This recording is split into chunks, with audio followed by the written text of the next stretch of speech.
Olá, prezados alunos, tudo bem? Bem, gente, a gente volta aqui para dar continuidade às aulas da segunda unidade e aqui a gente vai iniciar a nossa sexta aula. A sexta aula vai tratar do método hipotético dedutivo, tá?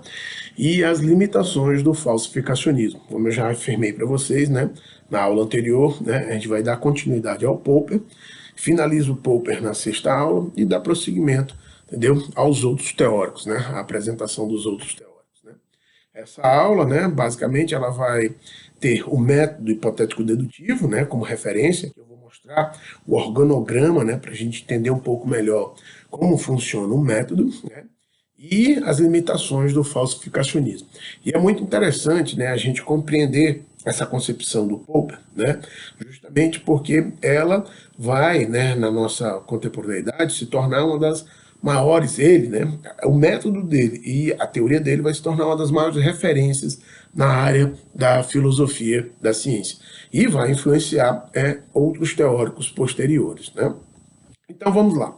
O método hipotético dedutivo para Popper, né, é um método científico que parte de um problema. Então a gente tem um problema, tá?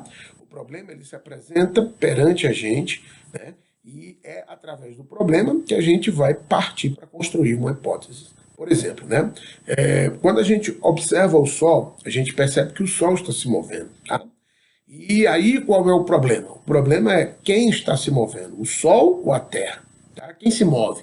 É o Sol ou somos nós? Né? Então aí a gente tem um problema. E geralmente, né, para a gente identificar um problema, para ficar mais fácil essa identificação, percebam, ele se dá através de um ponto de interrogação. Tá? É justamente uma pergunta, o problema é justamente uma pergunta. Quem está se movendo? O Sol ou a Terra? A partir dessa concepção, tá? A partir do problema que se apresenta, a gente cria uma solução provisória. Né? A gente chama de teoria tentativa, né? O Popper vai chamar de teoria tentativa. Surge uma solução provisória. Tá? E aí vejam, os indutivistas, né, no caso, né, eles têm algumas concepções que até servem para a gente analisar. Né? O Aristóteles, na verdade, né, ou mesmo o Ptolomeu, ou mesmo os positivistas, eles criam uma teoria tentativa a partir de um problema.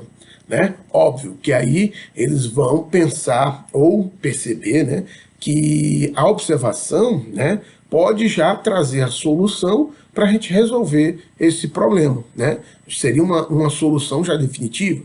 Foi o que Aristóteles tentou fazer, né? E errou porque simplesmente ficou ali baseado no senso comum. Ptolomeu, do mesmo jeito. Né? Então, e a gente percebe que os indutivistas, né, o positivismo e tanto o Círculo de Viena, também vão apresentar essas dificuldades. Né? E aí, o que a gente tem?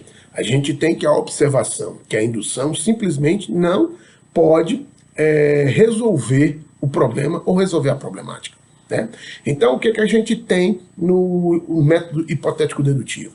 Temos o problema, temos a teoria tentativa e partimos, sim, para fazer a crítica, né, com vista à eliminação do erro. Então, a gente critica aquela solução provisória, a gente critica aquela teoria provisória, né, para eliminar os erros. Então, o que acontece? Quanto mais a gente pratica essa relação, quanto mais a gente faz essa crítica, mais, se a teoria sobrevive, né, mais robusta ela vai ficando. A gente vai aparando as arestas, né, tirando os erros. Né? E aí, o que acontece? Esse processo se renovaria a si mesmo, dando surgimento a novos problemas. Como eu disse, né, é uma teoria ainda, né? Por mais que seja uma teoria tentativa no primeiro momento, ela ainda continua como teoria, né? E a gente tem que avançar nela um pouco mais, né, para ela se tornar mais robusta, para ela se tornar mais, entendeu, resistente aos processos de falsibilidade. E aí vejam aqui esse pequeno organograma, tá, do método hipotético dedutivo segundo Karl Popper. Né? Então, problema observado, teoria tentativa, eliminação de erro, novos problemas. Tá? Seria essa realidade, seria essa constante, né, dentro da concepção popperiana. Né? Ou seja, a ciência, né, começa e termina com problemas. Né? São os problemas que vão motivando o processo de desenvolvimento do conhecimento científico. Tá? Então, no método hipotético dedutivo, de acordo com Kaplan, né, o cientista, através de uma combinação de observação cuidadosa, hábeis antecipações e intuição científica, vejam, hábeis antecipações, né, uma teoria, né, tentativa, né, para tentar solucionar o problema. E a intuição do cientista se torna extremamente importante nesse momento. Alcança um conjunto de postulados que governam os fenômenos pelos quais está interessado, né? Daí deduz ele as consequências por meio de experimentação e dessa maneira refuta os postulados, substituindo-os, quando necessário, por outros e assim prossegue. Tá? Então, são fatores, né, de extrema importância para a gente entender o processo de desenvolvimento do conhecimento científico, né, e a atuação do próprio cientista dentro dessa relação. Okay? Então, segundo Popper, temos o quê? Né? Contudo, só reconhecerei um sistema como empírico ou científico se ele for passível de comprovação pela experiência. A experiência, gente, ela não é abandonada do processo, nem ela, nem a observação. Elas se tornam importantes, mas elas ficam num segundo plano, né? A gente tem a teoria, né? A teoria orienta a observação, orienta as experimentações, e assim continuamente, dentro de um processo, entendeu? Que se renova, né? Dentro dessa realidade da produção do saber e do conhecimento científico. Tá? Então a gente tem sim que a experiência continua a ter uma relevância grande no processo. Tá? Essas considerações sugerem que deve ser tomado como critério de demarcação não a verificabilidade, mas a falsibilidade de um sistema. E aí vejam, a demarcação científica em Karl Popper, tá, não é mais o critério de verificabilidade como era no positivismo e como é no neopositivismo do Círculo de Viena. Ele altera essa questão completamente, entendeu?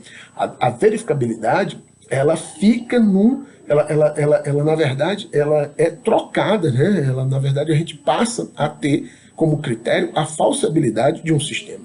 Você tem a teoria e você tenta falseá-la, né? A verificabilidade serve não para confirmar a teoria, mas para falsear a teoria, entendeu? A gente inverte o processo, né? A gente inverte a relação, entendeu? Lógica entre teoria, né, e experimentação, né? Experimentação e teoria. A experimentação não serve para confirmar a teoria, serve para falseabilizar, né, tornar falseável a teoria. Tá? Em outras palavras, não exigirei que um sistema científico seja suscetível de ser dado como válido, de uma vez por todas, nem em sentido positivo.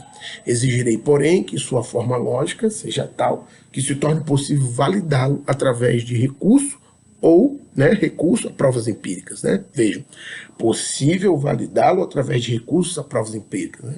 As provas empíricas servirão para poder validar, entendeu, o sistema.